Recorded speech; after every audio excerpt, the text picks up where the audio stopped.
Buenos días, tardes o noches, dependiendo de la hora que estén viendo esta clase. Como sabrán, yo soy Daniel Sánchez Cortés y hoy vamos a hablar o terminar esta parte o esta materia que es criminalística. Hoy vamos a terminar esta parte porque será mi penúltima clase grabada, porque sí me pudieron poner que la última clase sea en vivo para el proyecto que les pediré o ya les había pedido en las anteriores clases, que va a ser un caso con todo lo que hemos visto con criminalística, ver un caso sobre un criminal famoso o no tan famoso, ya dependiendo de lo que más les gusta a ustedes, más que nada, de los temas, ya sea de, como les ya les había dicho, de Jack el Destripador, el asesino del Zodíaco, entre otros, ¿ok?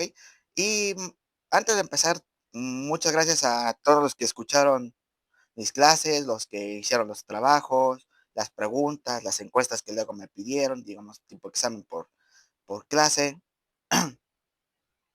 Y gracias a la universidad otra vez por darme la oportunidad de impartir estas clases de criminalística. Y no es una despedida como tal, sino que me solicitaron para la siguiente materia que va a ser criminología. Y con eso vamos a, pues, seguir viéndonos. Espero que les guste porque es lo que yo estudié. Y pues eso, nomás sería eso. Y entonces, espero vernos allá, otra vez con criminología, perdón. Y entonces vamos a terminar hoy con la clase, bueno, con lo de documentoscopía, lo de grafología y y todo eso. Vamos a terminar también con lo del último tema. Y entonces, permíteme unos segundos y empezamos. Nos habíamos quedado aquí en los métodos grafoscópicos y la documentología forense. Entonces, vamos a seguir con Déjenme hacerme pequeñito para que puedan ver. O bueno, no se puede. Entonces, así lo dejamos. Ok. Entonces, empecemos con ámbitos de aplicación de la documentología forense. De manera específica, la documentología forense se encarga de realizar, perdón, el análisis de los aspectos constitutivos de diversos documentos, determinar las alteraciones y modificaciones fraudulentas sufridas por cualquier tipo de documento, principalmente aquellos de gran importancia en el tráfico jurídico, tales como documentos acreditativos de identidad, la cédula de ciudadanía, pasaporte, licencia de conducción, etc., monedas y billetes, dólar, euro, yuan, etc., documentos mercantiles, cheques, pagarés, letra de cambio, etc. Y, y la determinación de la máquina de escribir empleada en el... Ah, no, perdón, seguía esta parte. Determinación de la máquina de escribir empleada en la confección de un escrito. O sea, cuando escribes y la máquina, pues ¿cómo se llama? Con la tinta se va escribiendo, digamos, un documento como tal, ¿cómo se puede decir? Mm, ay, ¿cómo se llama? Un testamento o algo así también. Reconstrucción de textos identados, mejor dicho, formados por surcos que quedan en el papel inferior al que se escribe como consecuencia de la presión ejercida al escribir, o sea, al momento de que tú escribas. Esos son los surcos y todo eso, ¿no? Estudios sobre el papel, estudios sobre la tinta, investigación sobre la cronología del documento, análisis de estampaciones provocadas por sellos húmedos o secos. Déjenme hacerme para acá para que puedan leer lo último. Res- Restauración de escrituras deterioradas o borradas y lectura de escritos invisibles.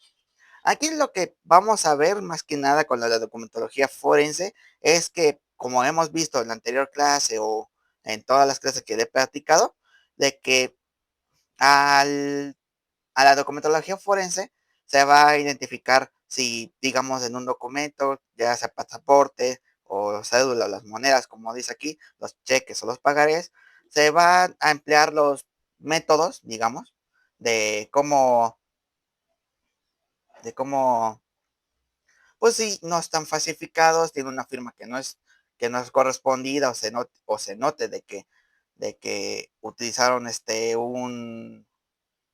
ay, ¿cómo se puede decir? O para que se note que es un documento falso, ellos ¿cómo se llama? En la documentología forense van a investigar todo eso, más que nada por la seguridad de la persona, de la empresa, tal vez de la moneda como tal que luego nos toman con el billete grande que es el de 500 pesos, que es el más fraudulento que nos dan el momento de pagar o de, o de recibir cambio, que sea la moneda falsa o el billete falso, perdón. Y también se va a estudiar más que nada el estilo del papel, porque como creo que lo han checado, o si no se los muestro ahorita. Aquí está. Digamos que este billete es verdadero, yo lo he checado y todo eso, pero digamos que es falso, ¿no? Que es uno de 500. Este, digamos que es uno de 500 y cuando lo das al sol así, cuando lo ves al sol, se ve la línea que luego aparece en medio, se ve que los caracolitos se mueven y un método que luego se utiliza mucho es que le raspas, digamos, al que está ahí, impreso en el billete, y se siente rasposo. Esas son maneras de identificar más que nada el billete falso. Y con eso, pues, como les había dicho, se identifica el billete falso y por ende te intentaron colar, más que nada. Te intentaron colar el billete falso en un pago o digamos en un cambio, ¿no? Y también dependiendo de si no tiene digamos que está abierto de acá o que se note al tacto, porque esto se siente como plastiquito, pero se siente al tacto como es un papel como tal. Y claramente cuando es un papel, si lo frotas en una superficie, creo que es en otro papel, se va despintando. Con eso también se puede identificar si es uno falso. Entonces, espero que quede bastante claro. Quedó bastante claro este tema. Entonces, podemos seguir. Ahí. Ahora déjenme hacer uno para atrás. Se repitió. No, no se repitió. ¿What? ¿What? ¿Se repitió? No. Aquí nos quedamos. Disculpe.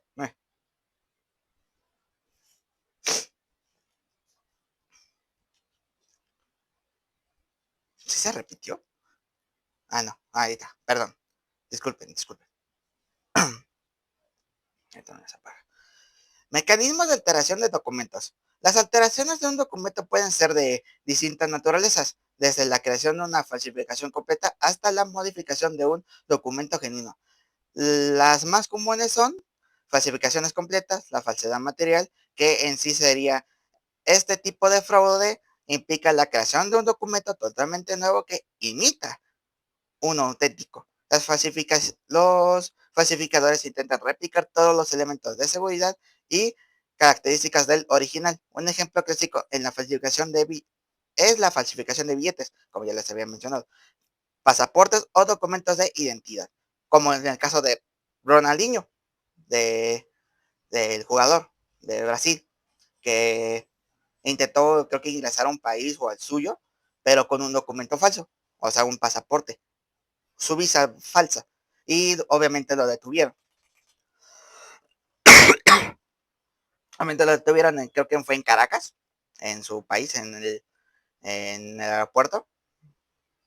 Y pues por eso, por el documento falso de que, digamos, tenía un nombre diferente, una firma diferente, un sello diferente, lo hayan arrestado por eso, más que nada. Para detectarlas, el perito busca y de los materiales, la tinta o el sistema de impresión que no coincida con los estándares del documento original. Igual hablando de los billetes, dependiendo de dónde, digamos, consigas el dinero, ya sea en el banco o de manera así porque compraste algo y te dieron luego resulta que hasta los propios vendedores digamos, un Aurrera, de un Chedraui, de, digamos, de esos tipos de empresas o marcas de tiendas, se les va el billete y obviamente consiguen el billete falso y pues por ende, al no saber si es un billete falso, se lo cuelan a alguien más como cambio. Digamos, compraste algo de 2,000 pesos y en sí, te regresan 1,500 por un descuento, ¿no? Pues te regresan el billete falso, que es uno de 500, digamos, y por ende, te robaron más que nada los de la tienda. Pero obviamente a los de la tienda les robaron también con ese billete falso. Entonces, igual dependiendo de cómo, digamos, ¿cómo podemos decir en esa parte? Mm, pues ahorita actualmente como ya los billetes, o más que nada el billete de 20 pesos, el antiguo, el azul, ya se va a dejar de imprimir y están los nuevos, los billetes, los billetes de 20, los, digamos, rosas, no, tipo amarillos, con azul y verde, se van a ser los nuevos billetes que se van a utilizar para digamos, de los de 20 pesos. El billete azul ya se va a dejar de imprimir, obviamente. También existe la moneda de 20 y por ende, digamos, esos van a estar más propensos a ser falsificados, los de 20 antiguos. ¿Por qué? Porque más que nada por el material y se va a ver claramente o dentro de mucho tiempo se va a ver que se va a ver muchas personas quejándose porque les dan con ese billete, pero obviamente es falso, porque ya muchos no van a saber como tal en sí, cómo es el billete antiguo, si nos van a estar con el moderno, con el billete de 20 moderno, ¿ok? Entonces, podemos seguir. Alteraciones parciales. Aquí el documento es genuino, digamos, en el billete, ¿no? Pero ha sido modificado para cambiar su contenido. Digamos, cuando utilizan la IA o algo así, ponen a Juan Gabriel en vez de Diego Rivera y así, ¿no? Es, es muy común en cheques, contratos o testamentos. Las técnicas más utilizadas son adición, se agregan letras, números o palabras para cambiar el significado del texto, sustitución, se borra el texto original y se reemplaza por uno nuevo, y borrador, se elimina partes del documento, ya sea de forma mecánica, raspado o química. Uso de disolventes. digamos, digamos igual en el billete, ¿no? Se borra, digamos, estas palabras, ¿no? Bueno, estas letras, que es su código, ¿no? Del billete. Y ponen, digamos, una A, una B y los números, ¿no? Y les cambian los números. Eso se debe demostrar y obviamente al saber que es falso, se va a notar porque, digamos, utilizaron un raspador o algo así para borrar esas letras y agregarlas con una tinta que, digamos, se parece, o al imprimirlo, de hecho, se le nota bastante que es un billete falso.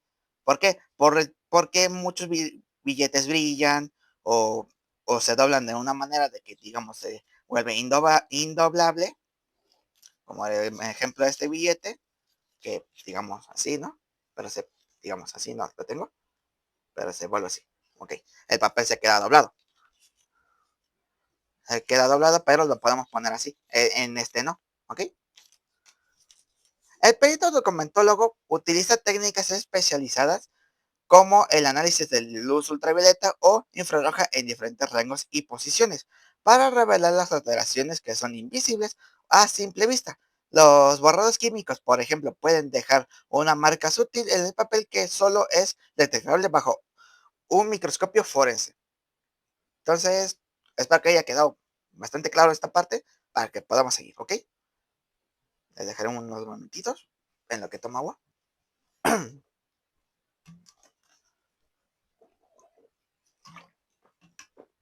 Ahí está. Ok, entonces, sigamos. Falsificaciones ideológicas. En este caso, el documento es materialmente auténtico, pero el contenido es falso. Por ejemplo, una persona que firma un documento haciéndose pasar por otra persona, digo, por otra con su conocimiento, mejor dicho, o un notario que certifica un acto que no ocurrió, aunque aunque no ocurrió, perdón, aunque la documentoscopía no puede probar directamente la identificación fraudulenta, el perito puede demostrar la autenticidad de la firma, lo que puede ser una prueba clave para el juez, digamos, en un documento, ¿no? Este, ¿Cómo lo podemos plantear?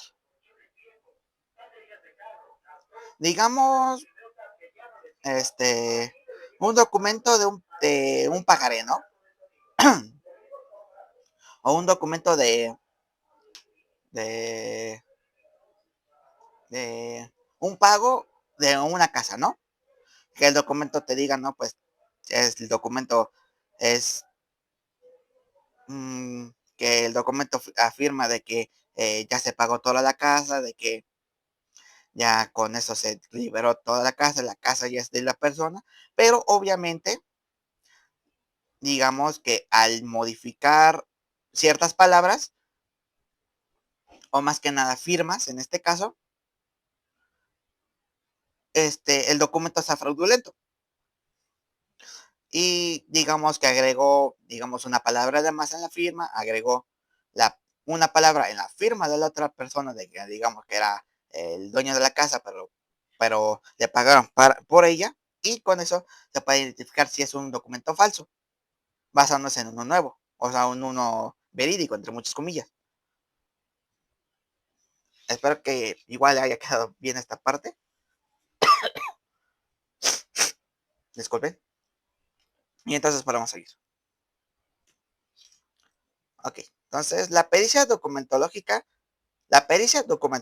perdón. Métodos y técnicas. El análisis de un documento forense es un proceso riguroso. Ay, perdón. El perito utiliza una variedad de herramientas y técnicas para examinar cada detalle. Uf. Examen macroscópico y microscópico. Se observan las fibras del papel, las marcas de impresión y los detalles ¿cómo se llama? De las tintas para identificar cualquier anomalía. Análisis con luz. La luz ultravioleta UV revela elementos fluorescentes en tintas o fibras que se utilizan como medidas de seguridad. La luz infrarroja IR es útil para diferenciar tintas de composición química distinta, entre otras cuestiones. Análisis químico análisis químico. Se pueden tomar muestras mínimas para analizar la composición de las tintas y del papel para compararlas con base de datos. Y déjenme sumar para arriba para que puedan leer el último. Comparación de firmas y escritura. Como complemento a la documentoscopía, la pericia caligráfica compara las firmas cuestionadas o dubitativas con firmas de referencia o dubitativas para determinar la autoría. Se analiza aspectos como la presión, la velocidad, el ángulo y las particularidades del trazo, entre otros. Digamos, en esta parte de acá de la comparación de firmas, digamos, como luego pasa no sé si han visto, ¿cómo se llama esta serie de History? Mm, bueno, en una serie digamos, de, ay, ¿cómo se llamaba? Digamos, en estas de tiendas departamentales como Fix Cash o algo así, de ese estilo, Prendamex, que luego van a empeñar o van a vender un documento, digamos, antiguo, con una firma digamos, de Felipe Calderón o algo así, ¿no? Es una suposición. Este, y está valorado en, digamos, 2,000 pesos, pero quieren 3,000. Llaman a un experto en eso de comparación de firmas y más que nada sobre de esa persona, y que tenga documentos de esta persona con firmas igual auténticas, con una lupita o algo así, o con actualmente con máquinas que identifican en ese momento el, el, la firma, o que tengan ahí una firma original de la persona famosa, digamos. este, Se puede ir basando más que nada, igual como se mostró en la anterior clase, se puede mostrar de cómo fue el momento de que hizo la firma. Digamos, a ver, voy a regresarme tantito. Digamos, ahí. Ajá, aquí. Digamos que empezó así, ¿no? Desde acá. Pero el otro empezó desde muy abajo, pero haciendo un semicírculo, ¿no? De ahí se demuestra de que posiblemente sea falso, ay, perdón, sea falso, o sea, digamos, un auténtico, también dependiendo del tipo de tinta, y también del tipo del tiempo que pasó con esa firma, puede identificarse como uno verdadero o uno falso, ¿ok? Y creo que sería todo por esta parte también pues digamos también la manera de cómo mueve o cómo trazó la firma, digamos, al hacer la D o la O, digamos, también le hizo, en vez de hacerle así, la O, le hizo así, ¿ok? Le hizo rápido, ¿no? Entonces, entonces sigamos y a ver si creo que ya terminamos. Que sí, ya terminamos. Entonces, aquí les pongo estas preguntas y esas tareas. Entonces, las preguntas serían: ¿qué hace un perito en grafología? Muy fácil para ustedes, con todo lo que hemos visto. ¿Qué documentos son los más vulnerables para falsificar? Igual hemos visto en las anteriores clases y creo que en esta también. ¿Y de qué se encarga la documentoscopía forense? ¿Ok? Entonces, estas serían las preguntas. Y la tarea, digamos, entramos en esta tarea. Crear una firma y ver cómo los demás, o digamos familiares o amigos que tengan en ese momento, este, le sale, o sea, o le intentan falsificar, y de esa manera determinar o documentar, digamos, a base, digamos, una foto, y que me escriban ahí, este, o que escriban ahí, mejor dicho, cómo les salió más que nada, como lo que hemos visto en estas clases y en estas, de cómo fue la manera de que empezó, digamos, una I, una A o algo así, ¿no? Y o que agregó más que nada, ¿ok? Entonces, esas serían las preguntas y la tarea. Y entonces con esto terminamos la parte 6 y empezamos con parte 7. Entonces, permíteme unos segundos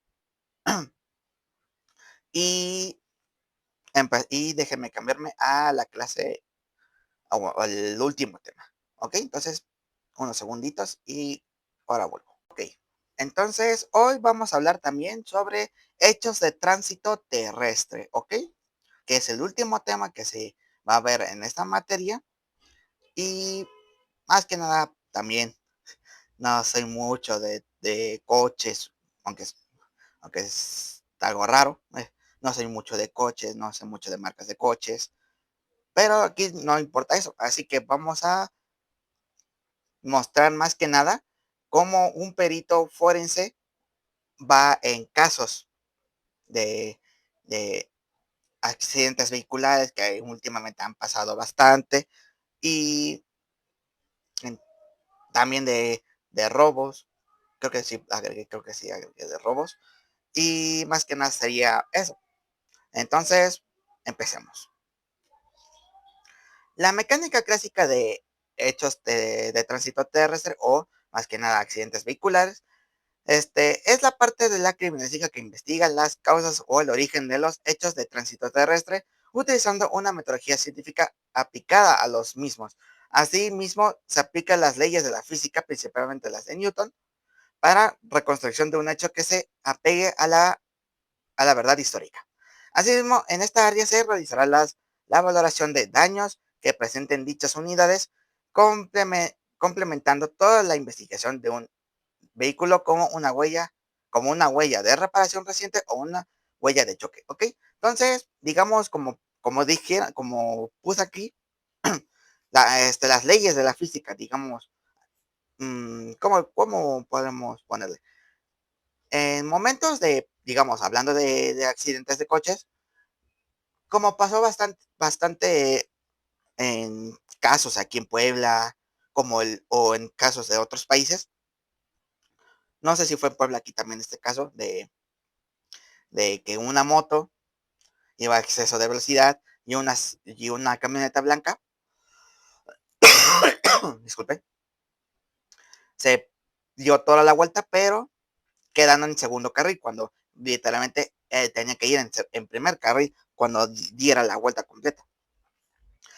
Pero a causa de eso, a la moto ir en exceso de velocidad, pero al ver que se le metió una camioneta, chocó, chocó con la camioneta y la moto. Obviamente la moto quedó destrozada y la persona creo que falleció en el acto porque todavía tenía tiempo para moverse antes de que la alcanzaran las llamas de la moto. Pero obviamente falleció en el acto porque no pasa eso, más que nada por eso. Y digamos que la moto quedó, la llanta quedó destruida por el impacto, la parte del frente donde está el faro quedó igual, destruida, por el choque más que nada al salir volando la moto, digamos, la llanta trasera o el motor o digamos otra parte que haya caído, digamos así de espalda, la moto o que quede boca arriba, se haya destruido completamente y la camioneta por el impacto de que le dio en la parte de atrás, se le haya roto un faro de la parte de atrás, se le haya roto o quedó abollado de la cajuela, o si fue en el costado, digamos que quebró la parte o abolló más que nada, la parte de, digamos, donde va el faro, pero toda esa parte, ¿no? Donde va el faro, o sea, se estrelló, se llevó todo el faro, toda la parte de atrás y abolló la llanta, digamos. Es un supuesto. Creo que aún siguen los videos en internet de cómo quedó la camioneta y cómo quedó la moto y la persona, ¿no? Y así se puede demostrar, tanto con las leyes de la física, que digamos, ¿cómo eran estas leyes? La ley de gravedad, la ley ay, no no ser científico, este, ni matemático. Pero bueno, la ley de la atracción, es esa, la ley de la atracción. Y porque un objeto contundente no puede mover un objeto que, digamos, un objeto que pese 1000 kilos, una tonelada, este, y un objeto que se mueva, digamos, a la velocidad de una moto que digamos que iba a 200 kilómetros por hora, ¿no? Obviamente, ese objeto de 1000 kilos, la tonelada en sí, se pueda mover por el movimiento, se pueda mover, digamos, un poco, digamos, hasta aquí, pero al llegar así, pum, tanto tanto se va a romper el objeto o se va a abollar o va a salir disparado, pero para otra dirección, pero obviamente va a causar que el objeto de 1000 kilos o la tonelada se mueva, digamos así, o queda así, o así, ¿no? ¿Ok?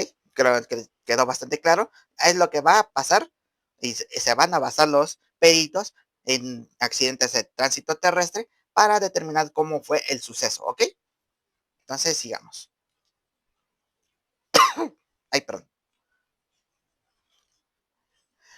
Entre los hechos de tránsito terrestre se tienen las siguientes técnicas. Accidentes o hechos de tránsito. Los accidentes es un suceso inesperado en el cual intervienen dos binomios, o sea, dos coches, el tiempo y el espacio.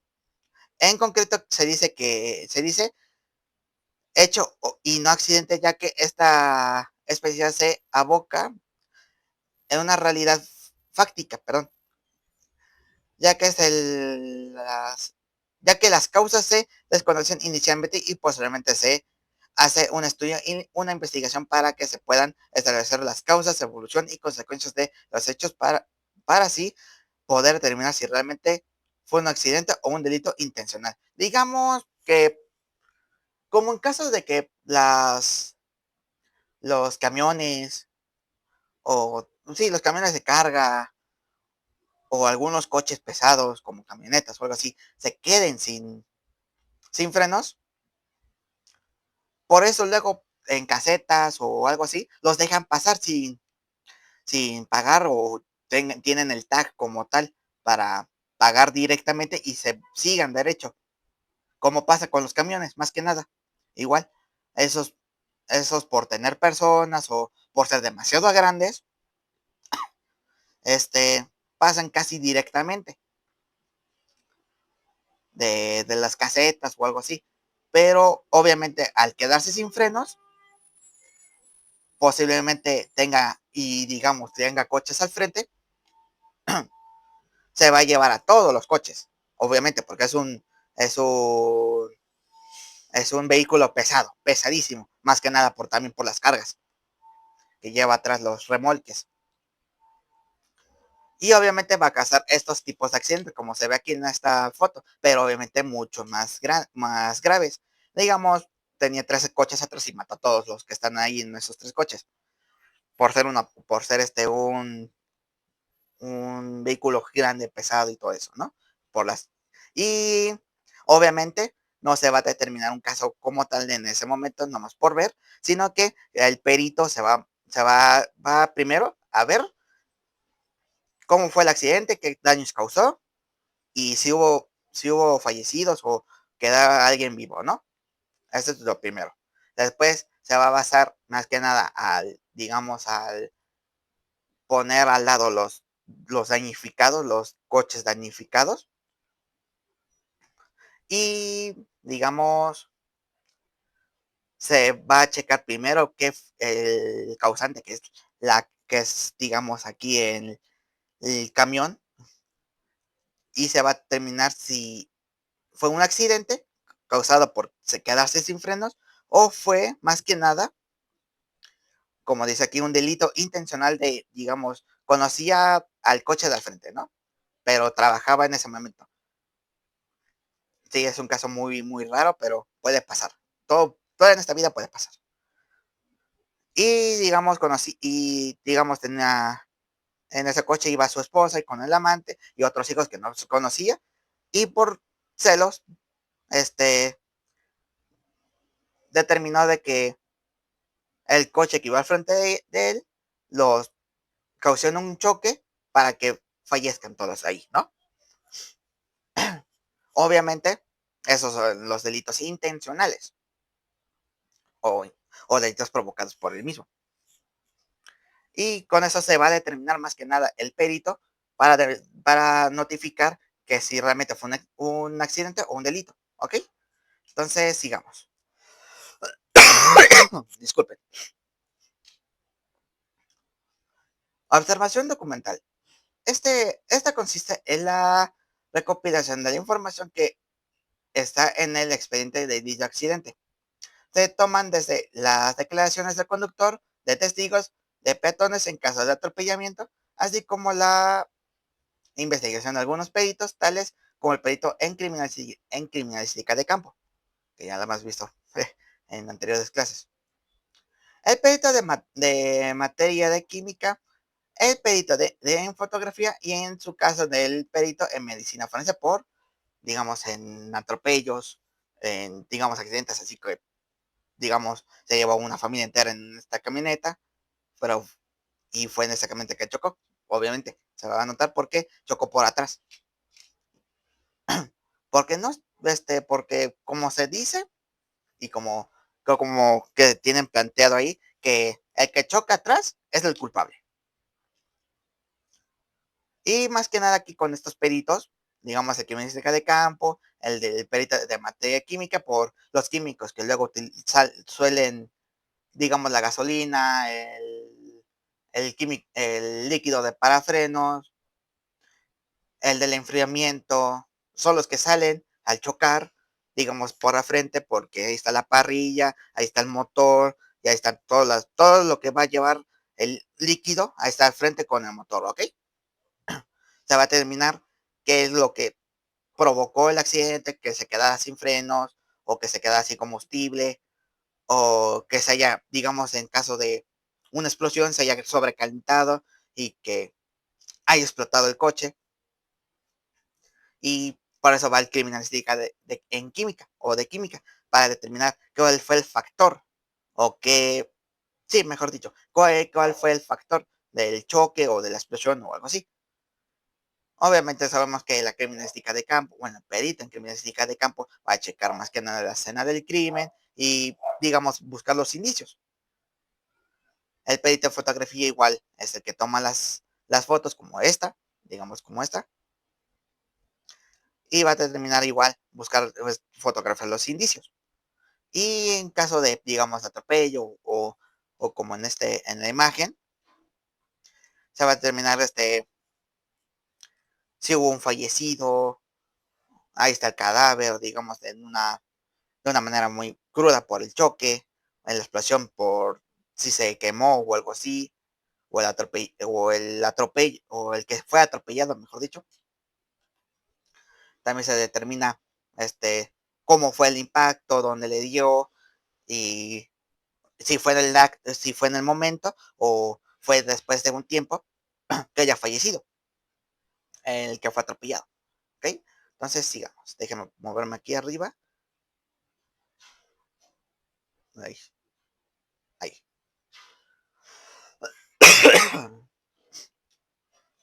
Ok, entonces sigamos.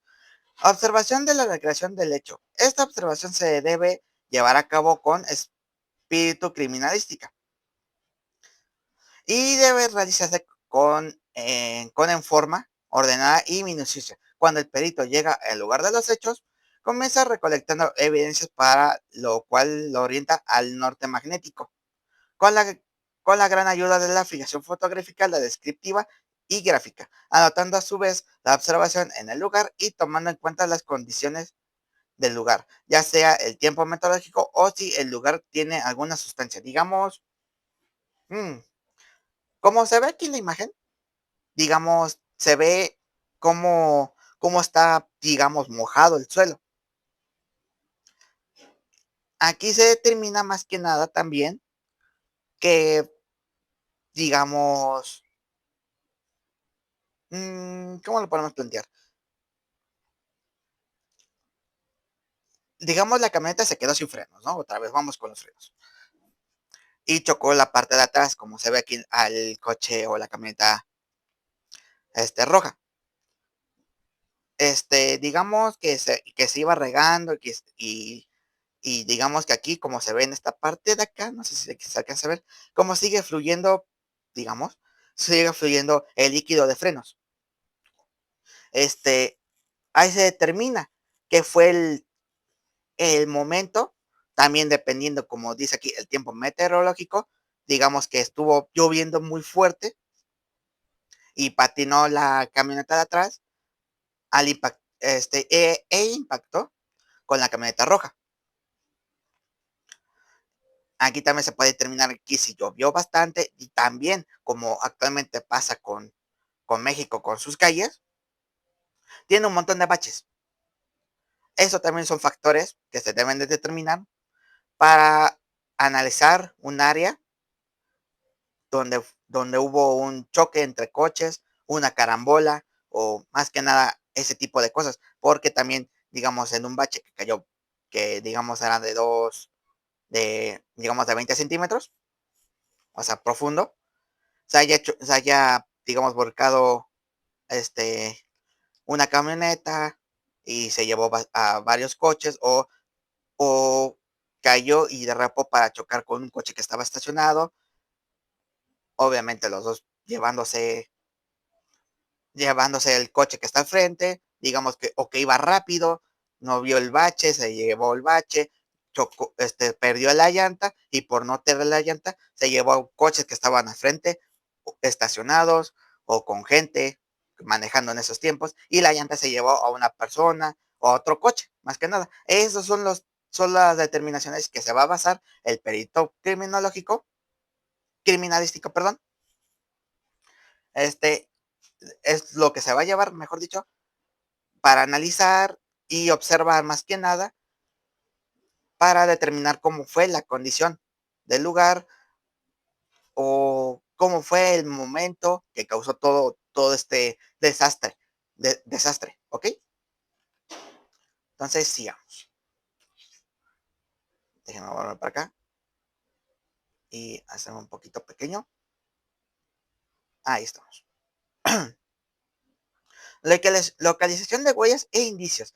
En esta etapa se busca y localizan los objetos vinculados al hecho. Un ejemplo de estos son las huellas de frenado, huellas de arrastre en cuando un vehículo es arrastrado por otro, manchas de sangre, daños u objetos fijos, o mejor dicho, daños a objetos fijos, árboles, postes, etc., ¿no? Huellas de frenado, esta se forma cuando los neumáticos impiden su rotación, por lo cual solo una parte de la llanta queda marcada, cuando, digamos, da el frenón, ¿no? O cuando aceleras de más o quemas llanta, ahí se queda, digamos, grabada la huella del vehículo. Huella de arrastre, en este caso el vehículo frena, pero es desviado hacia otra dirección a la que llevaba cuando frenó. Aquí se puede señalar el momento del impacto y a qué velocidad iban. Digamos, frenaste de golpe, ¿no? Y se ve que dejaste la huella, ¿no? A la parte digamos, a la parte de atrás, con las llantas al frente o las llantas de atrás. Pero al impactar con un coche, digamos, de atrás, o que te impactan a ti, esas huellas se van a mover un poco, así, o más al frente. Con eso se determina a qué velocidad iban y digamos, te llevó a unos centímetros o un metro más de distancia, ¿no? De donde iniciaste el freno. Huellas de desplazamiento son las que causan, uy, no se me ha apagado, lo que causan los neumáticos antiderrapantes de los vehículos, usualmente cuando se pierde la trayectoria a la que iba y el vehículo se desplaza lateralmente. Huellas de rodamiento, con estas se puede conocer la trayectoria por postcolisionales, las cuales consisten en el desplazamiento en el que iban los vehículos y determinando su posición final, regularmente se marca con las banquetas o tierra seca o húmeda, ¿no? Huellas de cuerpo puro son las causadas por el vehículo en el piso. Disculpe. En el que se produce por contacto y fricción de autopartes al momento de ser deformadas, ya sea por volcadura o arrastre. Digamos, aquí, en huellas de cuerpo puro, que quedó, digamos, volcado, ¿no? El coche hacia la derecha o donde quiera, ¿no? Cuando se sigue, digamos, cuando se sigue, pues, digamos, derrapando por el impacto y más que nada por al dar vueltas y vueltas y vueltas, como la película de Cars, va dejando sus marcas abajo mejor dicho, en la carretera o en la tierra o algo así, ¿no? Esas son las huellas de cuerpo puro, de cuerpo duro, perdón. Y ahí se determina qué tan fuerte fue el golpe o qué tan fuerte fue el choque para, digamos, causar eso, ¿ok? Entonces, sigamos. Aquí me puedo mover y hacer un poquito más grande. Ahí está. Ahí. Disculpe. Déjame tomar tantita agua. Ahí.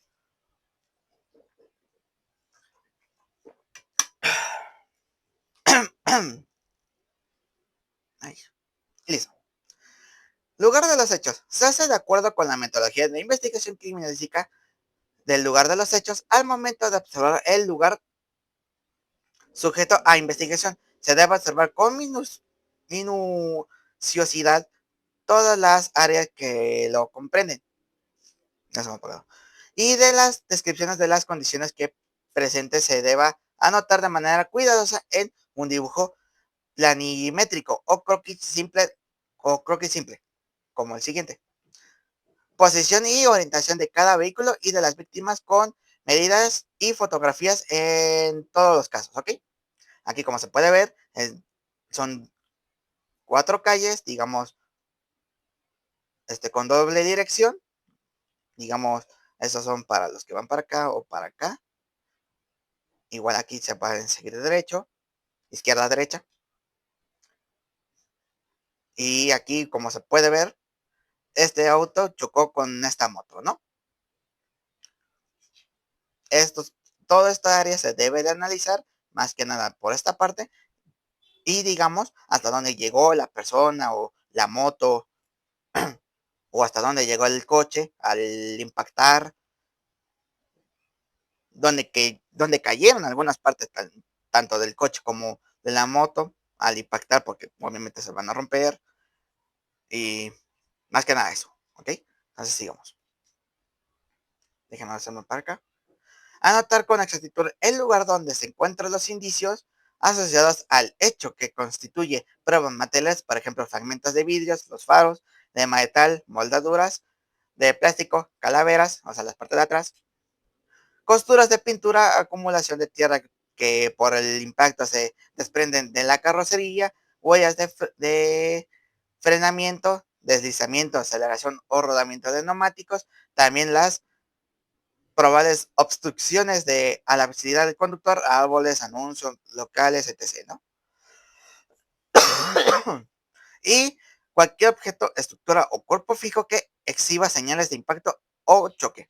Digamos que aquí fue el choque, ¿no? Aquí fue el choque. La moto quedó para acá o por acá, aquí mejor, por el impacto. La persona cayó por acá, el vidrio de la persona del coche quedaron por adentro, o algunos volaron por acá y acá. El faro de acá o el vidrio de la moto quedaron por acá por el impacto, o quedaron en su sitio, algunos y todos se fueron para acá.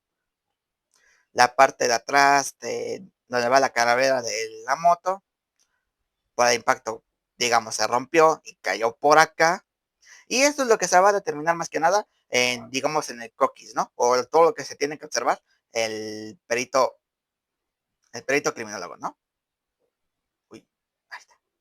No, bueno, ok. Y es lo que se va a basar más que nada, como ya lo hemos platicado con el criminalística de campo, o el perito en criminalística de campo, que va a determinar más que nada buscar todos los indicios, o en este caso ahora vamos a hablar de hechos de, digamos, ¿cómo se llama? Ay, se me fue su nombre.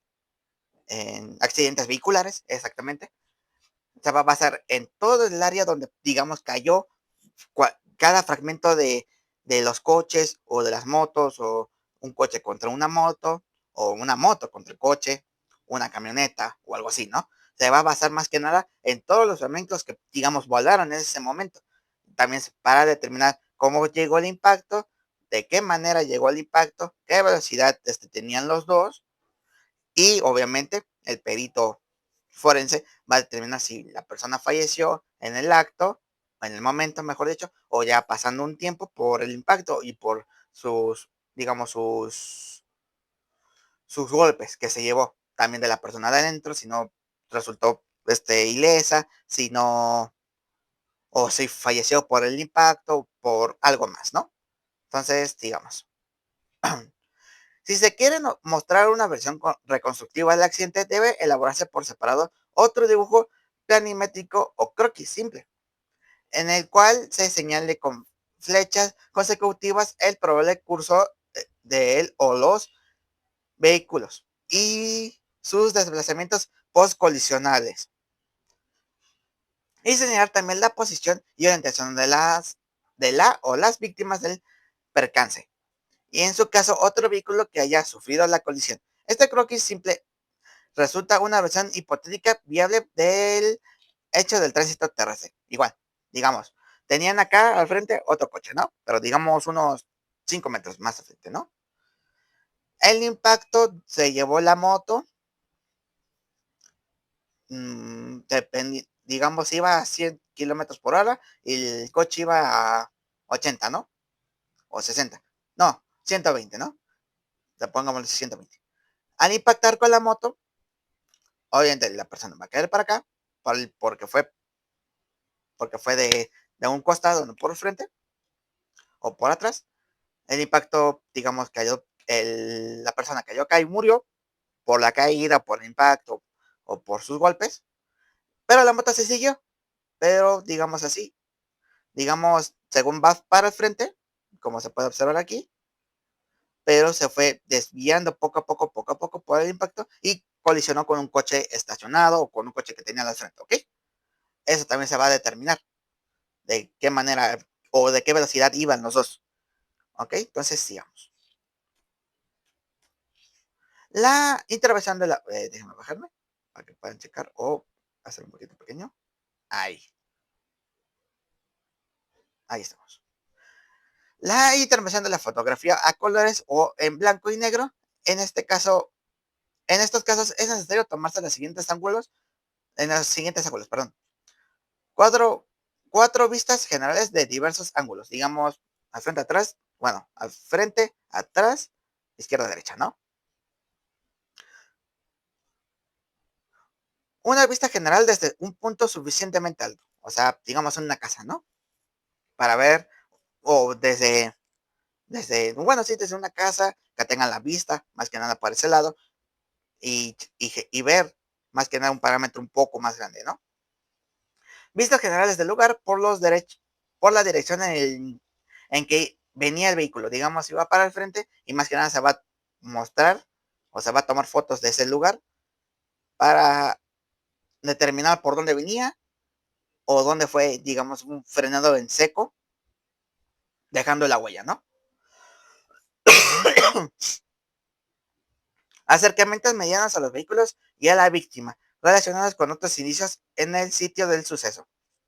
Creo que aquí queda un poco más claro que, digamos, está a una distancia de 50 metros para no contaminar el área y desde ahí se va a tomar las fotos, igual determinando dónde impactó la moto o como en la imagen que les mostré, se va a determinar dónde quedó la moto o dónde quedó la bolladura del vehículo en esos casos.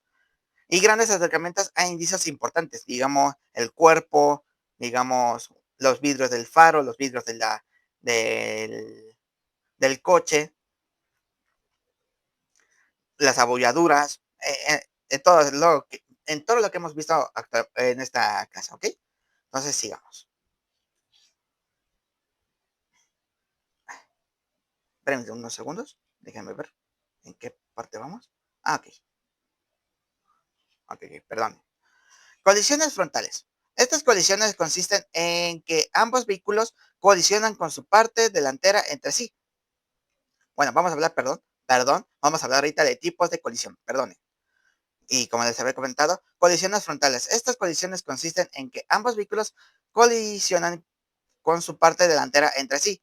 Dependiendo del ángulo en el que colisionan, ambos vehículos se diferencian el tipo de colisión, llegando a existir hasta 3 tipos de colisiones frontales. Frontal central. En este tipo de colisión, los ejes longitudinales de ambos vehículos son paralelos y se sobreponen, digamos así, ¿no? Como se ve a veces actualmente, ¿no? Así, ¡pum! Y los dos se llevan. Frontal excéntrica. En este caso, los ejes longitudinales son paralelos, desplazando uno con respecto al otro, o sea, no coincidentes. Y pueden ser excéntricos derecho o izquierdo, digamos así o así. ¿Ok? Frontal angular. En este caso, los ejes longitudinales forman un ángulo inferior a 90 grados entre sí, digamos así, ¿no? Digamos 90 grados rectos, pero van a hacerse, digamos, unos 45 y así chocan, ¿no? Por, digamos, al intentar frenar y volantear, ahí va con el coche, volanteas, y el otro hace lo mismo, pero para otra dirección, y ahí colisionan, ¿no? Esa es la colisión frontal, angular, excéntrica y central, ¿ok? Entonces, sigamos. Colisiones frontales o embestidas. Esta colisión se produce cuando un vehículo golpea a otro en su parte lateral. Dependiendo del ángulo, pueden ser perpendiculares. Estas colisiones consisten en que un vehículo colisiona en el lateral de otro, formando sus ejes un ángulo de 90 grados entre sí. Y dependiendo de la parte en la que colisiona un vehículo sobre el otro, perdón, se denominan colisiones perpendiculares, posteriores, centrales o anteriores, digamos, perpendiculares así, va el coche aquí al frente y el otro le pega acá, ¿no? En medio, literalmente en medio, formando así, ¿no? Un ángulo de 90 grados. Centrales, así, ¿no? Así, ¿no? Centrales. Posteriores, eso no lo tengo tan visto, creo que es así, o sea, de este lado, pero por la parte de frente, o anteriores, o sea, por la parte de atrás. Déjame verme para que vean. Oblicuas. Estas colisiones consisten en que un vehículo colisiona en el lateral de otro, formando sus ejes un ángulo diferente de 90 grados entre sí, y dependiendo de la parte en la que colisiona un vehículo sobre el otro, se denominan colisiones oblicuas, posteriores, centrales o anteriores. Creo que queda bastante claro como les mostré con las manos, porque no tengo ahorita dónde. A ver, permíteme unos segundos. Disculpen. A ver, voy a hacerme tantito grande así. Y digamos, ay, disculpen, que me está doliendo mucho el pie, por eso no me puedo levantar. Digamos,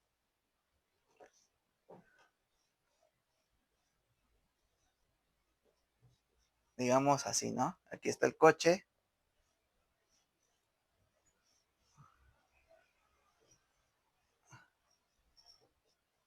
Y digamos que aquí está el coche 1, ¿no? De aquí está el farito, la puerta, el ventanal de aquí, ¿no? Pues, digamos, hablando hablando de oblicuas, como dice aquí, consiste en que un vehículo colisiona en el lateral, digamos acá, ¿no? Esto es lateral, ¿no? La parte de acá. Choca aquí, ¿no? Aquí va otro coche. Aquí va otro coche al frente.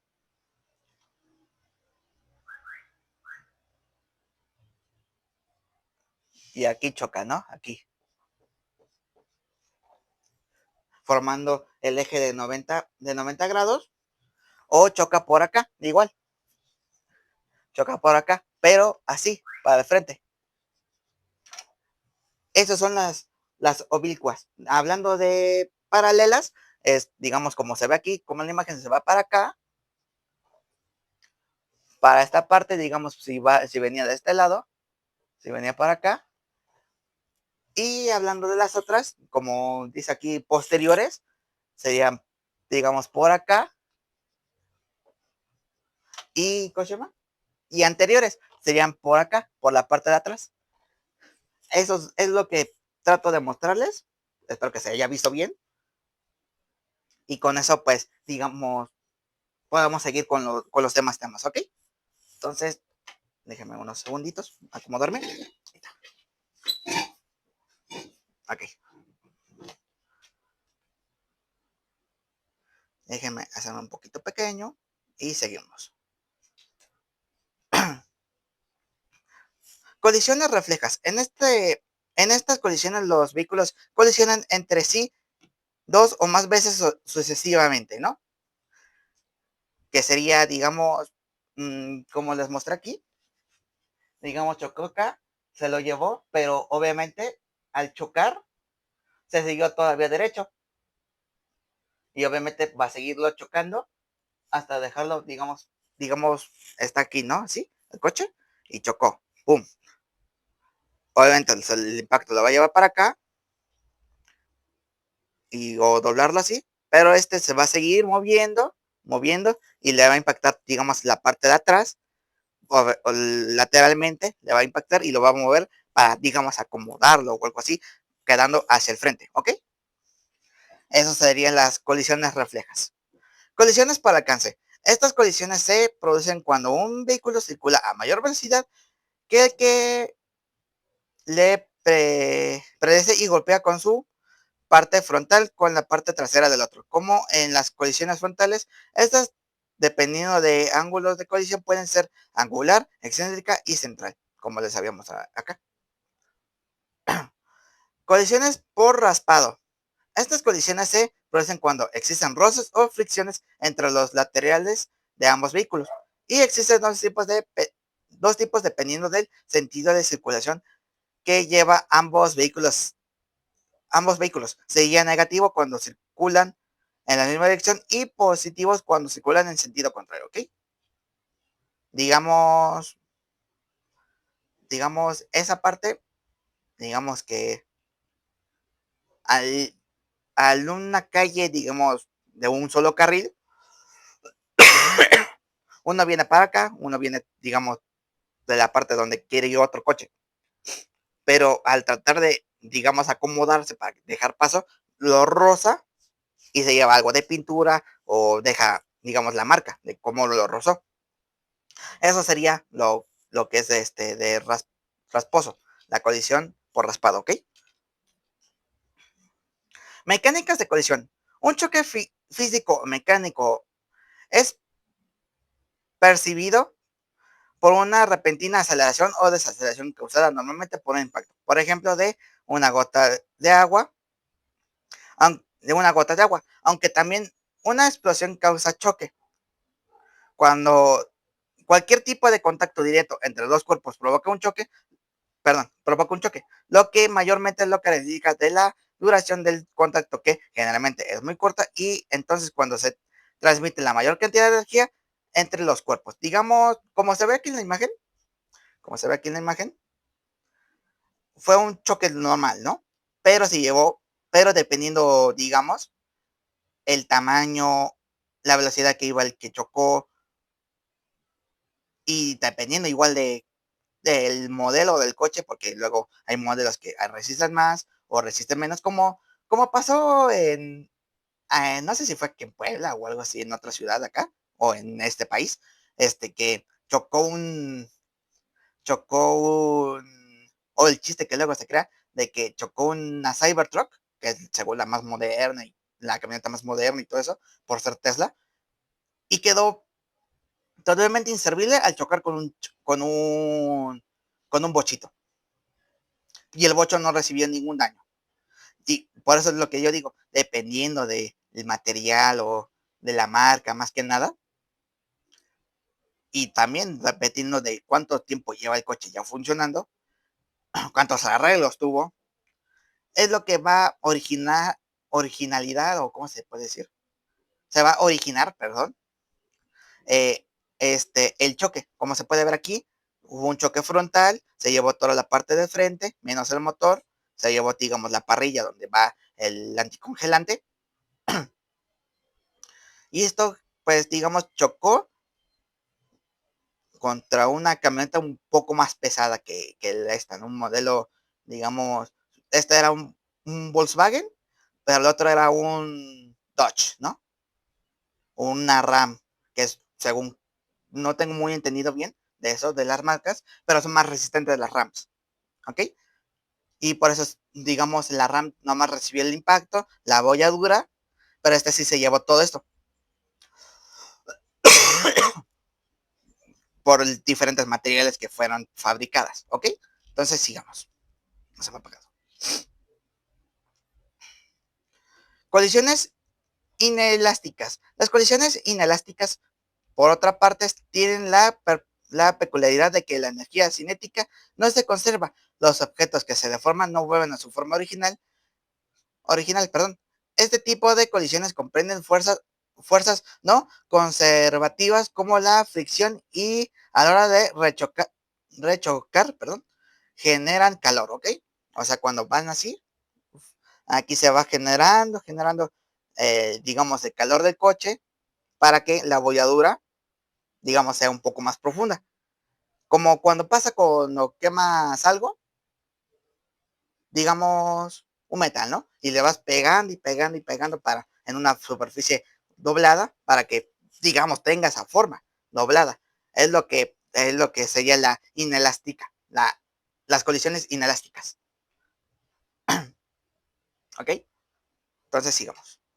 Colisiones elásticas. Las colisiones elásticas son aquellas en que la energía cinética total se conserva, por lo que podemos decir que tanto antes como después de la colisión, la energía cinética será la misma. Durante la colisión, parte de la energía cinética inicial se convierte temporalmente en energía potencial a medida de que los objetos se deforman. Cuando, mejor dicho, luego de la formación máxima, viene otra etapa donde el objeto regresa a su forma original el sistema tiene la misma cantidad de energía cinética que al principio de la colisión. Digamos, ah, los plásticos. Los plásticos. Le pegas, digamos, una botella de Coca-Cola o algo así, de esta de 3 litros, pero no renovable. Cuando tú le pegas o algo así, o lo aplastas, queda en una forma. Pero cuando digamos, lo intentas mover o lo intentas acomodar, queda igual, queda con la misma forma que tenía antes. Eso es lo de la elástica, las colisiones elásticas, que dependiendo del choque o digamos que va aumentando el choque, en un plástico o en algo de goma, no va a modificarse, no va a modificarse.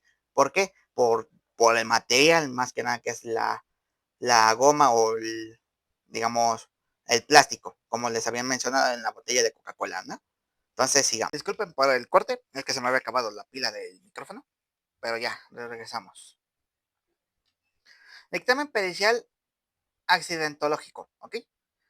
Inmediatamente después de ocurrido un siniestro vial, es en donde uno o unos de sus protagonistas resulten con heridas leves o graves, disculpen, y más aún si hay fallecidos, se abre un expediente judicial en donde el sistema jurídico tiene la obligación de atender sobre los requerimientos que hagan las partes y sobre lo que la sociedad en su conjunto reclama, la determinación de eventuales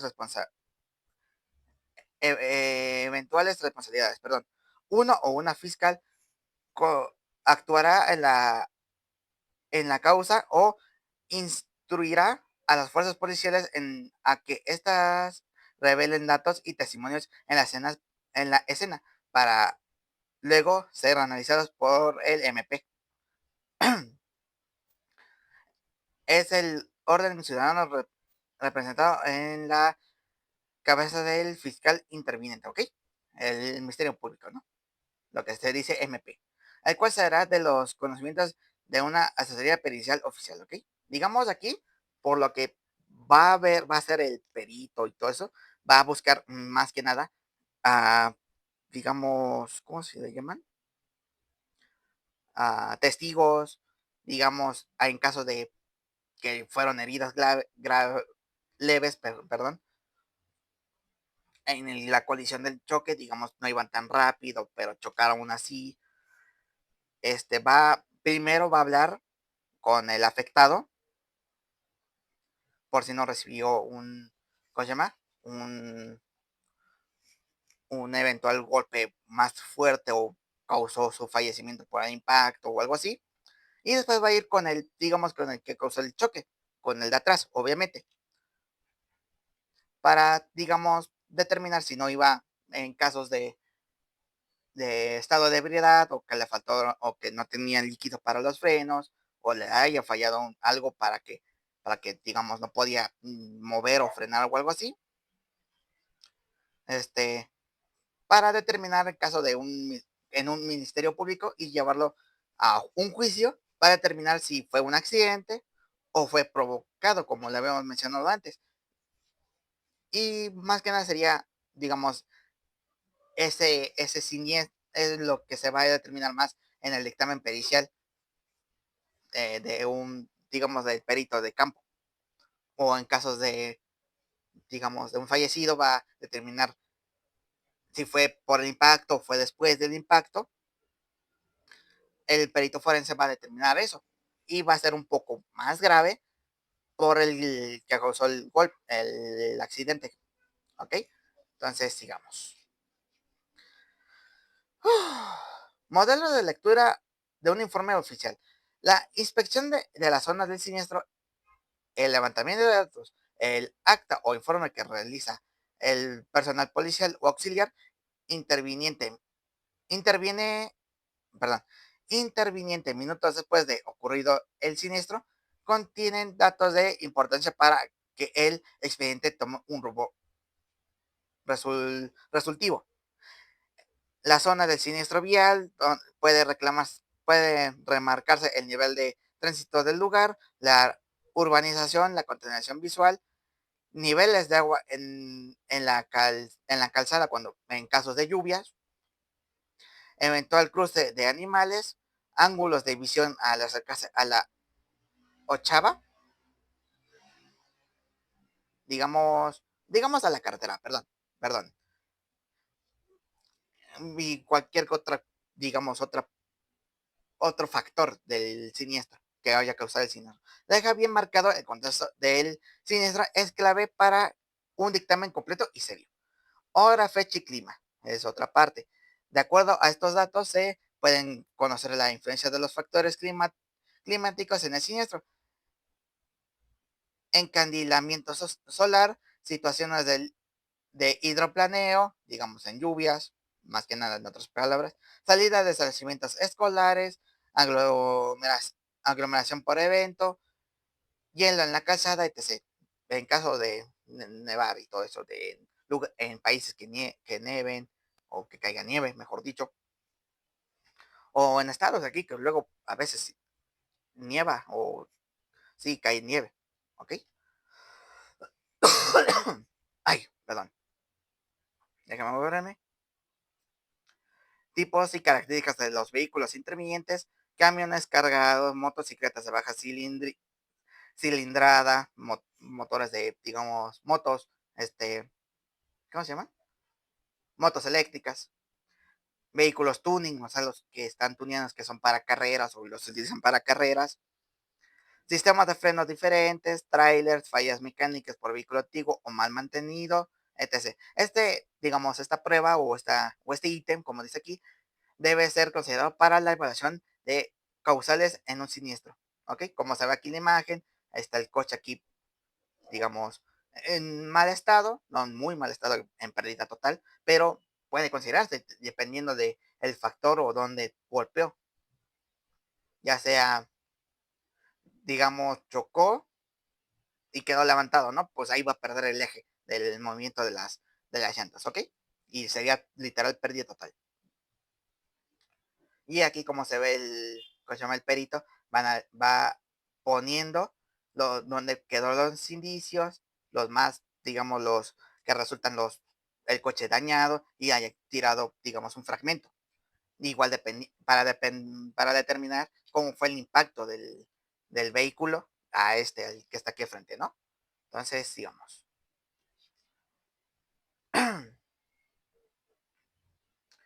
Víctimas protagonistas y sus características. La edad de los protagonistas, sus posibles impedimentos al conducir o caminar, falta de licencia, capacidad física restringida, las características de sus daños físicos, uso de cinturón, falta de SRI, no estoy tan familiarizado en esas siglas, disculpen, y todo dato respecto a las personas intervinientes que se resalten en el informe accidentológico. Pueden aportar más causas intervinientes a analizar en el hecho, ¿ok? creo que quedó bastante claro esta parte. Entonces, para que podamos seguir. Huellas, fotografías, planos y croquis, como les había mencionado en la anterior clase, vamos a volver para que no, porque son partes importantes, más que nada, en este caso. En estos casos, mejor dicho. De, las, de la lectura y vista de estos ítems, pueden salir de una comprensión general del siniestro. En este punto será valioso lo observado en los puntos anteriores para conocer la mecánica secuencial del siniestro en estudios. Digamos, como se ve aquí, como lo que vimos en víctimas, protagonistas y sus características, el tipo y características de los vehículos, la hora y fecha, el clima y la zona del siniestro. Se va a analizar más que nada todo esto en esta parte. Digamos, en el siniestro fue un coche en una calle cerrada por un evento que hubo, al ser manejado por un imprudente o alguien en estado de ebriedad, causó un choque o un atropello, digamos a las a la una y media de en salida de en un lunes, que es la salida de algunas escuelas en una primaria, en una secundaria, en kinder, ¿no? Mientras que la otra persona que fue afectada fue por su hijo o hija, lo que sea, ¿no? Fue a trabajar para los de la tarde, dependiendo si es un maestro, y digamos, fue una camioneta mm, contra una camioneta con una carga pesada o para una empresa que lleve objetos pesados como materiales o algo así, que chocó contra una moto, ¿no? Una moto, una itálica. ¿Ok? Es lo que se va a analizar más que nada en esta parte de huellas, fotografías, planos y croquis, ¿ok? Cálculo de velocidad, aquí puede surgir un dato objetivo al cual considerar una clara causal de ocurrencia de un siniestro vial. Entre otras causas, claro, aquí, digamos, iba con el mismo caso que nos estamos empleando, la camioneta iba a, en una zona que digamos 50 kilómetros por hora, que era lo permitido, iba a 70, ¿no? O sea, pasándose de la velocidad. Mm, y, y por ese lugar era, digamos, zona escolar y chocó la moto que estaba esperando a su hijo que saliera y por ende lo chocó y posiblemente lo haya matado, ¿no? Porque era una camioneta pesada. Déjenme mover para acá. Y digamos, iba a, como les he dicho, iba a 90, a 70 en un lugar restringido para unos de 50 o de 20, ¿no? ¿Ok? Entonces, sigamos. Determinación de agente activo o pasivo. Este ítem determina, en principio, el eventual comportamiento que pudo tener cada participante en la acción de evitar o no el siniestro vial.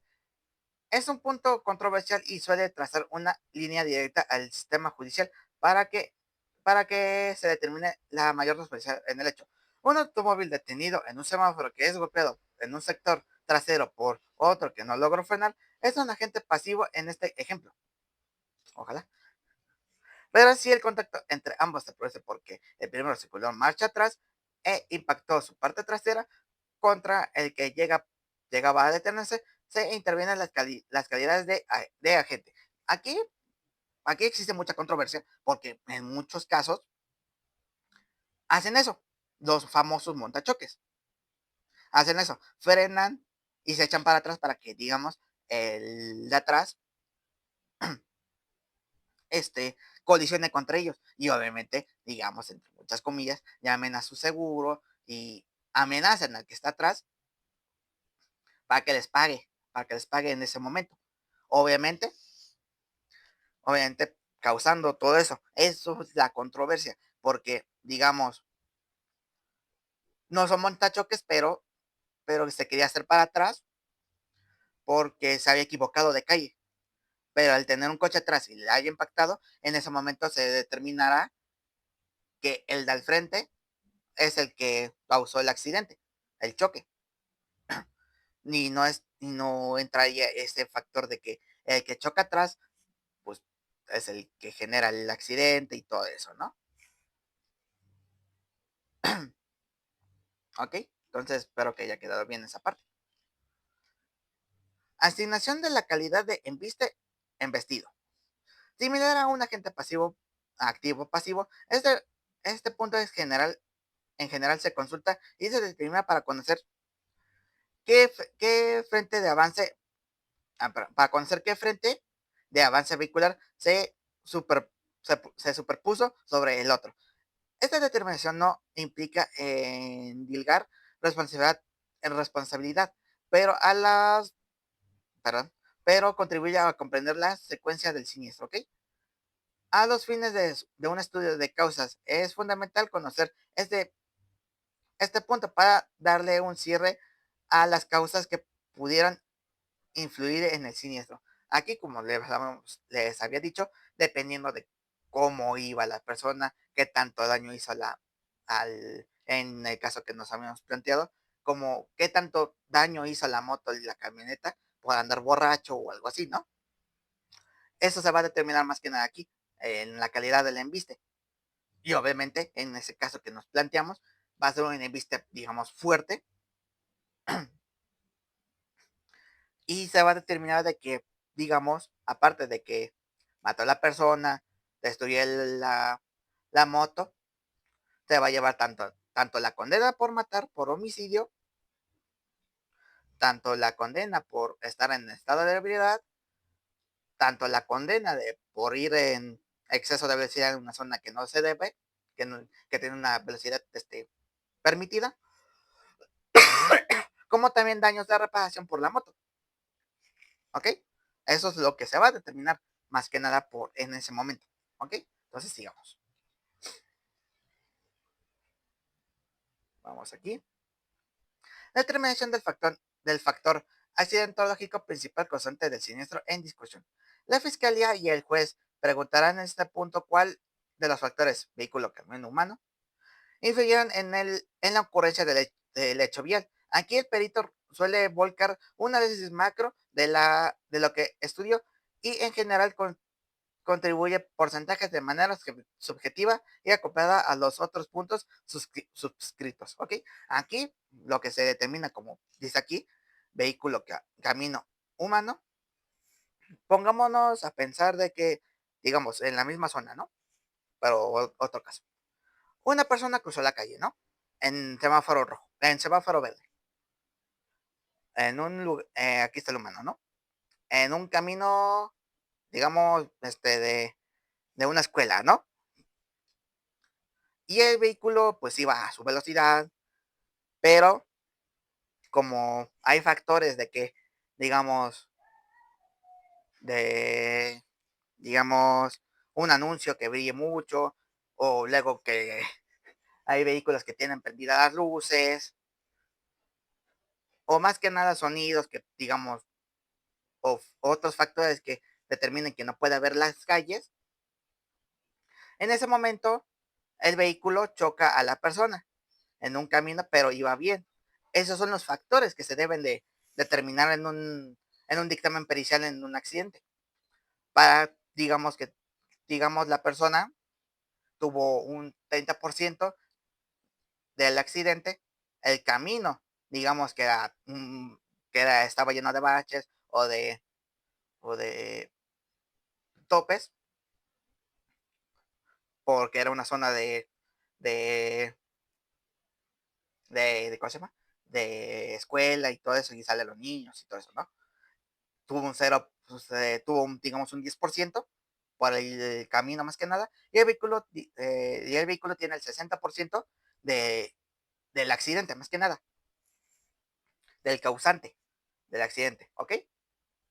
Entonces, espero que haya quedado bien esta parte y para que podamos seguir, ¿ok? Respuesta a los puntos de pericia que... Respuesta a los puntos de pericia que exigió la fiscalía y qué esta le permitió hacer a las partes involucradas. Las partes en litigio representadas por sus abogados pueden agregar consultas más allá de las volcaduras por la fiscalía. El perito oficial está obligado a responder y a la lectura de este punto. Pueden extraerse más causales actuantes y que estás bajo el interés de las partes, que muchas veces es más rico e interesante que lo vertido por el perito oficial, ¿ok? Aquí, por lo que podemos pensar, en caso de que ya agarraron a la persona que estaba en estado de ebriedad y las personas demandaron a esa persona porque falleció su familiar, este, aquí el perito, como vio toda la escena, bueno, como y pudo reconstruir la escena, puede, con su dictamen, que es lo que estamos hablando ahorita, se va, digamos, a analizar y van a buscar sus partes para favorecer a la persona, la víctima como los victimarios, se va a determinar más que nada para beneficio de las personas, más que nada. Y obviamente el perito debe dar sus declaraciones basándose en todo lo que él construyó, la reconstrucción del acto, tanto el tiempo, todo lo que hemos visto actualmente, y el juez obviamente va a determinar si obviamente la víctima estaba, digamos, la víctima estaba nada más esperando, ¿no? No estaba ni conduciendo, la moto estaba prendida, eso sí, pero no estaba conduciendo ni nada, ¿ok? La persona, pues, la que chocó y mató al de la moto, estaba en estado de verdad y no se pudo ir a la fuga porque pues pasó todo esto muy rápido, ¿no? La agarraron en el acto. Este, obviamente el perito va a decir todo eso, obviamente con otras palabras para que los victimarios salgan favorecidos, pero obviamente con todo lo que él observó y tiene que ser totalmente parcial para no favorecer a nadie, sino con lo que él describió y con lo que construyó y con todo lo que le va a decir al juez, con todo ese, con su dictamen, el juez va a determinar más que nada si favorece a los victimarios como a la víctima. Perdón, al revés. Tanto a, no, sí, a la víctima o a las víctimas, los familiares de la víctima, como al victimario o los victimarios, porque no es una sola persona, puede haber hecho, digamos, pudo haber estado otras personas en estado de verdad, tal vez saliendo de un lugar donde tomaban y todo eso, ¿no? Es lo que se va a determinar más que nada en esa parte, en esta parte, ¿ok? Entonces, sigamos. Ahí. Otros datos que el perito oficial quiera abordar y no se le haya preguntado expresamente. Este punto suele presentarse siempre y es la oportunidad que tiene el perito oficial para dejar asentado algún dato relevante al que no se le ha prestado atención con las preguntas de la fiscalía o de las partes protagonistas, ¿ok? Digamos, mm, digamos que le preguntaron a qué velocidad iba, le preguntaron casi todo lo que yo acabo de decirle, ¿no? Pero él suelta siempre una parte fundamental para igual determinar si la víctima o el victimario salen favorecidas. Digamos que la víctima se encontraba a mitad de calle, parado, esperando a su familiar, o, o, o luego resulta que la víctima la estuvo insultando, digamos, porque se estaba parando, o no lo dejaba pasar porque tenía la moto y el coche grande, y eso resulta también, ¿cómo se llama? Que sea un factor como tal, el momento de juzgar más que nada. Pero obviamente, digamos, todo lo que yo dije, no, resultó tanto en el choque, este, el fallecimiento de la moto y por ende, por causas así, tal vez se pueda determinar, en muy pocos casos creo que se ha puesto eso, se puede determinar de que fue un accidente, más que nada, o fue una provocación para que, digamos, lo matara, ¿no? Pero obviamente el victimario o el que causó el accidente, el siniestro, va a estar condenado, ¿ok? Entonces sigamos. Los dictámenes periciales, disculpen, los dictámenes periciales accidentológicos de los peritos de cada parte, si lo hubiere. Las partes pueden o no contra- contratar a sus propios peritos accidentológicos para que estos dictámenes sobre lo ocurrido deberán aceptar, perdón, lo ocurrido, deberán aceptar formalmente el cargo de los en el juzgado interviniente a la causa por la que se los contrató, y de ahí recién tendrán acceso total al expediente. Trabajarán en conjunto con el perito oficial, o sea, el perito que fue el análisis, el primero, mejor dicho, pudieron estar o no de acuerdo con este. Caso contrario, o teniendo necesidad de expedirse, de forma separada. Deberán presentar un escrito con la obligación de decir verdad, fundamentado y dando las explicaciones adicionales que se le requieran. Pues digamos, aquí es muy simple, ¿no? De que contrataron a sus peritos accidentológicos para analizar el siniestro y todo eso, ¿no? A sus personas de confianza, ¿no? Digamos. Y obviamente con el perito que fue el que fue al siniestro, no iba a ninguna parte de los dos, tanto la víctima como el victimario, sino para hacer su trabajo, van a trabajar con él, si quieren o no, obviamente.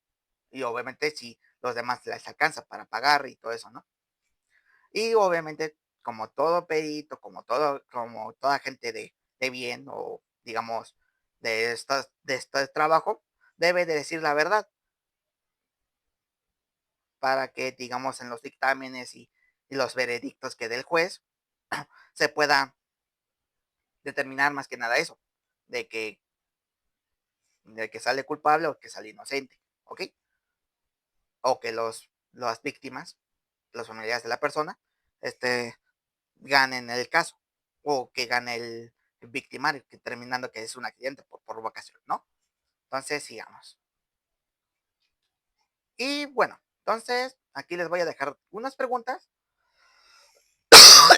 y el trabajo final, ¿ok?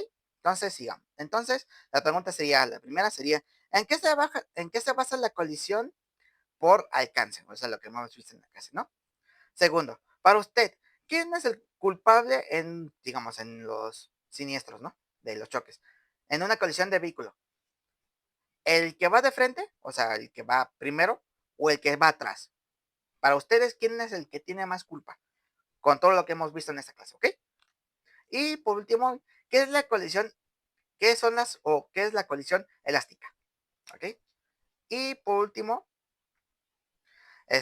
vamos a platicar del último trabajo que va a ser para el día martes. Ya me notificaron que es para el día 4, ¿ok? Ay, por fin lo clavé. Será con todo lo que hemos visto en estas clases, tanto en vivo como las clases pregrabadas, para el día martes, o sea, el 4, van a hacerme un caso, de cualquier caso que quieran, basándonos en accidentes vehiculares, en, digamos, en documentoscopía, mm, asesinatos que tengan que ver, o asesinos seriales que tengan que ver con documentoscopía, con accidentes vehiculares, o propios suyos de asesinatos o algo así, ¿no? Es lo que quiero que me hagan para la siguiente clase, que va a ser el martes en vivo, ¿ok? Creo que ya se les había notificado en otras clases que quería que me hicieran unos casos, un caso, mejor dicho. Y aquí, pues, ese será su trabajo final para terminar con la clase de criminalística, ¿ok? Entonces, sí, ya terminamos. Entonces, unos segundos y ahorita, bueno, mejor aquí me despido. Bueno, entonces, con esto sería todo. Muchas gracias por todo, por la oportunidad que me dieron, de que me escucharan, que le atendieran más que nada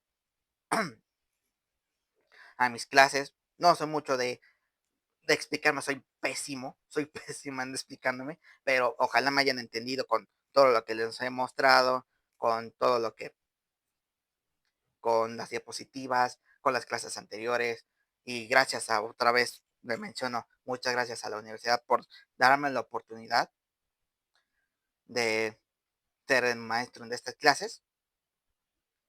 Sé que no soy el mejor maestro que hayan tenido o que tendrán, porque me trabo mucho.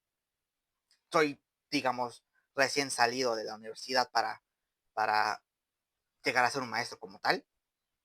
Me falta mucha experiencia como maestro, Pero muchas gracias por todo, por haberme escuchado, gracias a la universidad por darme la oportunidad, que les haya gustado las clases, que, pues por todo, más que nada por todo, por todas las clases que hemos tenido, por haberme escuchado, por, por las preguntas, por todo lo que me han hecho, ¿no? Por todo lo que, y ojalá les hayan gustado las clases, les haya gustado que yo estuviera en las clases y bueno, entonces nos vemos en la clase en vivo, que va a ser el martes, con sus trabajos finales. Yo les voy a presentar uno y eso sería todo, ¿ok? Entonces, me despido por hoy. Muchas gracias por escucharme. Buenas tardes, noches, días, dependiendo a qué hora ven esta clase.